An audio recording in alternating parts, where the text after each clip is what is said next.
Well, first started taking pictures as an amateur when I was about 13. Okay.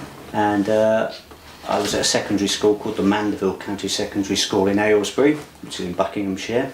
And there was a physics master called a guy called Longford, who ran an after-school physics class. And one of the things in the physics class was he taught us how to develop photographs. So I bought a little Ilford snap camera and took my own pictures, but then wanted to do my own processing, and so I converted our bathroom at home so I could do my own black and white printing. My parents bought me a little enlarger, and I did all the usual things. I stained the sink, chemicals. I produced lots of really quite bad pictures. I fogged pictures. I did everything, but gradually I learned how to take pictures. The thing about when you're a photographer is that, certainly in my area, is that you had very little access to good equipment. And it's all changed now with the modern digital age, but then a good camera was pretty expensive, and certainly the professional stuff was mega expensive, and you were never going to get your hands on it. So the great thing about the college was, they actually taught you the basic techniques. For me, I'd already learned the basic techniques, but I could refine the techniques in a proper environment, and with a bunch of guys who were actually very good. The technical side at Harrow was really good. And they used to knock it into you, your shadows are too dark, get some highlight detail, all this sort of stuff.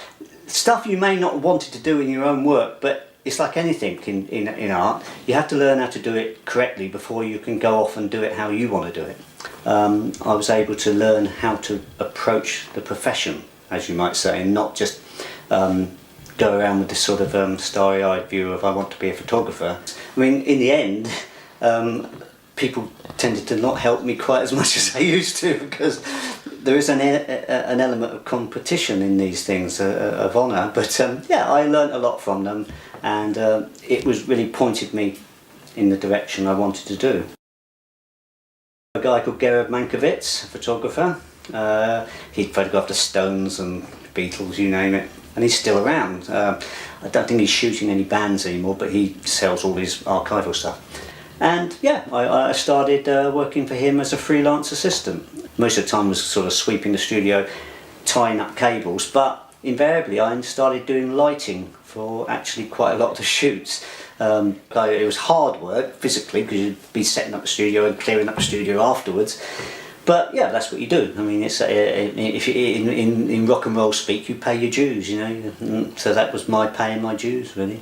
So to be able to use the techniques I'd learned with people, i.e. with models in fashion shoots, I was able to use it and watch it being used with bands. And so suddenly I'm in the Hammersmith Odeon, and Queen have the most enormous lighting rig, and they have effects and they have smoke. And one thing I had learned and I wanted to try out from the film cameraman was a thing called a prismatic lens, which you screwed on the front of your lens, and you got 5 images on one frame at a time. Remember, everything is done in the camera in this era. So that got me into the beginning of my own career.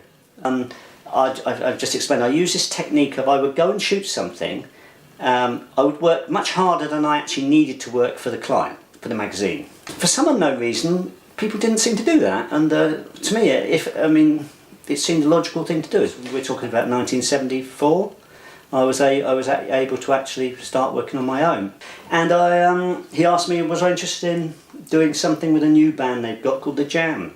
He said, well, we want to do something special for the cover. I wanted to do a graffiti wall. So we built the flat, he and I tiled the wall, he sprayed the graffiti on the wall, and we thought, well, that looks sort of okay. And then the band came in. Their clothes, they'd been down the King's Road to buy the clothes literally just before the shoot. They'd literally only just been signed, and it was all such a rush job. That's why we ended up doing it all, I think. Anyway, Paul Weller came in, he loved it. We did a whole shoot afternoon, and that became the In the City album cover. All the so-called sort of celebrities, personalities, they were all, or the talent, as you might say, they were all great to work with. I never really had any sort of bad situations with any of them.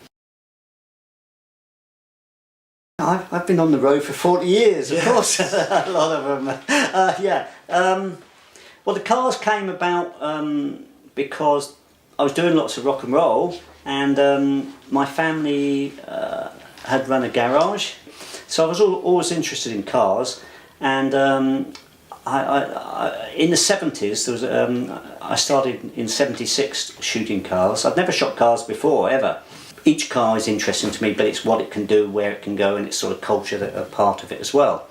And I suppose over the last, well, since the mid-90s, I've done a lot of road trips in cars. But I suppose the most memorable trip was last year's, 2 trips last year that I think probably, not because they're the most current trips, but they were the two most interesting trips. They were shot in the same month, April last year.